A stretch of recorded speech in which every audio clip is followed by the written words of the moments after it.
So, I really don't know where to begin because it's such a long, long story. So, I think I'll just put it like this way, that way. Someone's in my phone. So, if you're wondering why there's like a slow and a hesitation, it's because I can't even take a photo right now. But out of desperation, I have and am using this. If anything happens to me, please, please find out who's in my phone, why they're in my phone, why they say they're parked up the street. Um, I have a record of them parking and leaving. So please. But most of all, I want to know why my mother has thrown me under the bus. I I mean, it's bad enough she induced her labor, and I was what they call a blue baby. 1 out of 4 blue babies die. I didn't die. Because as you can see, I'm a fighter. I really am. But it left me with dyslexia and ADD. The best thing it left me with, just like Albert Einstein, was and is a genius IQ. I haven't used it because I've relied on my heart. I've forgiven way, way too much. And, yeah, I don't know where to start. I mean, basically, probably you all know more about my life than I do. But I'll tell you what I expected. I expected to come down here from Montreal, Quebec, to Victoria Beach, Nova Scotia, and I really thought I was gonna have open arms and love. Instead, on Christmas night, my mother called the RCMP and told them she didn't want me in her house for absolutely no reason. And then they're like, "Are you sure?" And I said, "Oh, it's okay. Look, can you find me a hotel?" I said, "Everybody drinks on Christmas night and forgive." I'm always such a forgiving person, to a fault. And lo and behold, I could not find a hotel, motel, or anything. So they looked at my mother and they said, well, we can't find her a hotel or anywhere to sleep. Can she stay just here for tonight? And she said, no. So you know where I spent Christmas night? In the garage. The freezing cold garage. That's where I spent it. And I thank the RCMP because one of the RCMP, as he laid a dirty, filthy blanket over my cold body, had tears in his eyes. And they all were so sympathetic. And well, after that, she called the RCMP and the ambulance again, telling them I was mentally ill. Me? Mentally ill? As if I haven't been shuffled off there enough. And the Montreal, Quebec police have me perfectly sound of mind because I met with their head psychiatrist who said I've had a very hard life, but I am perfectly, perfectly sound of mind. So I went there for a week in Yarmouth. And then they said, there's nothing wrong with you. We're sending you home.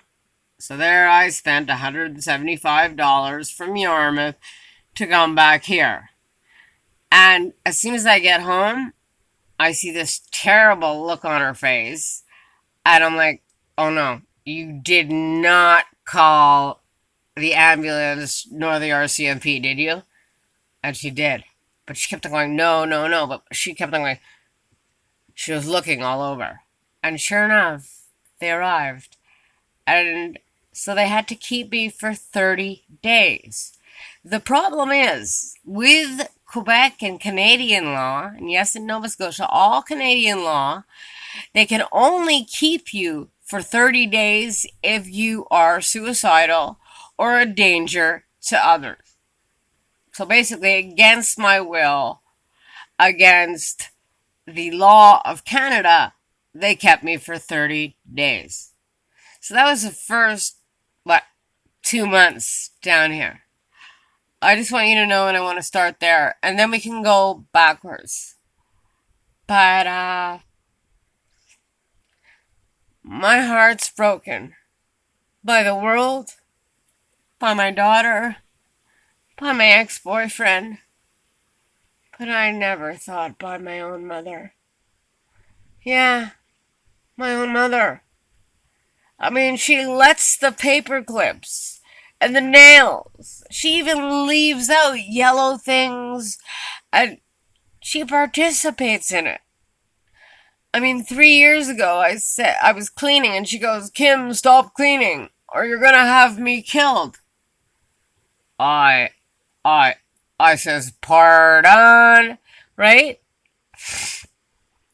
Anyways, my heart's still broken. We're leaving soon. But what do I have? I have a bunch of people that betrayed me. Family. Loves of my life.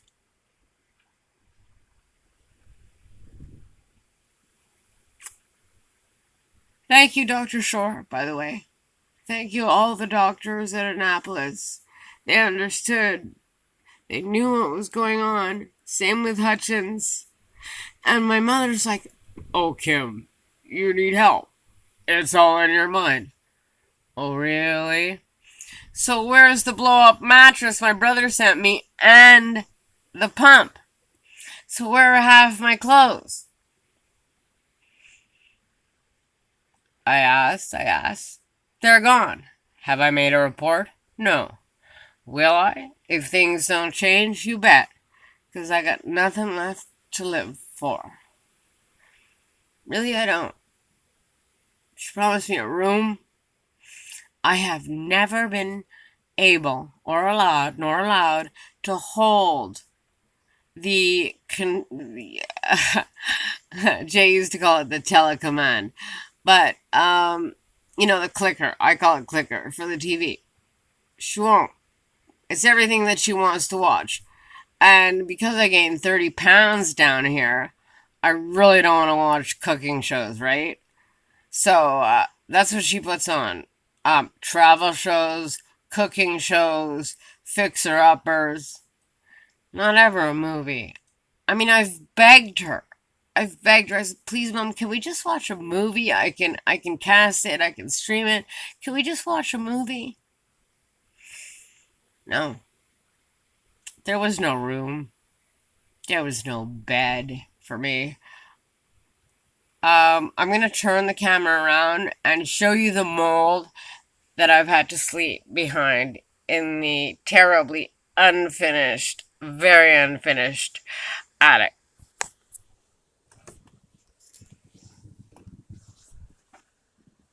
Did you see that? I'm not gonna know until after that.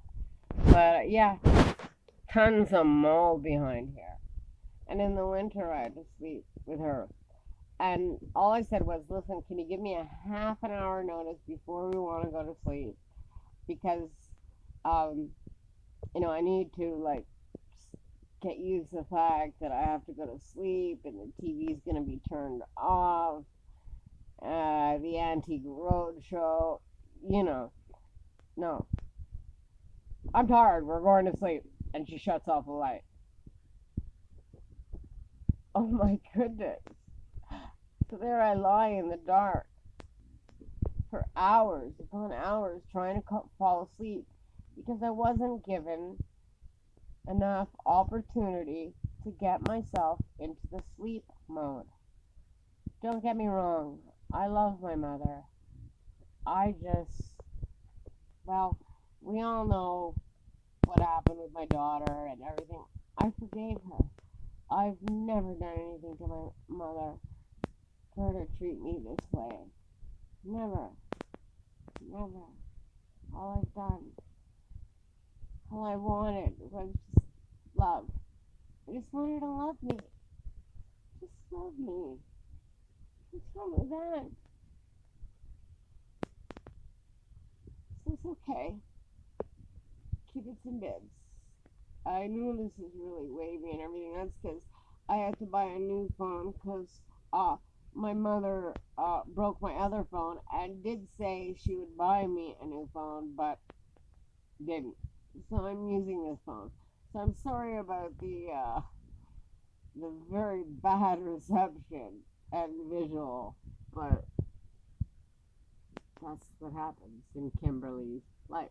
So Kimberly Ann, Ryan Solomon, Kibitz and Bits, and my mother, and my mother. So please pray for me that my mother will love me, hold me, because that's why her and Jackie, my cousin Jackie, yes, transgender, don't talk. Because she said, you don't treat your daughter properly. I've never heard you tell her you love her. Can you tell her? And she just couldn't say it. So that's why Jackie and Mom aren't talking. I'm really all alone in the world. I really am. I thought it got bad with my ex, but your own mother? My own mother treating me like this?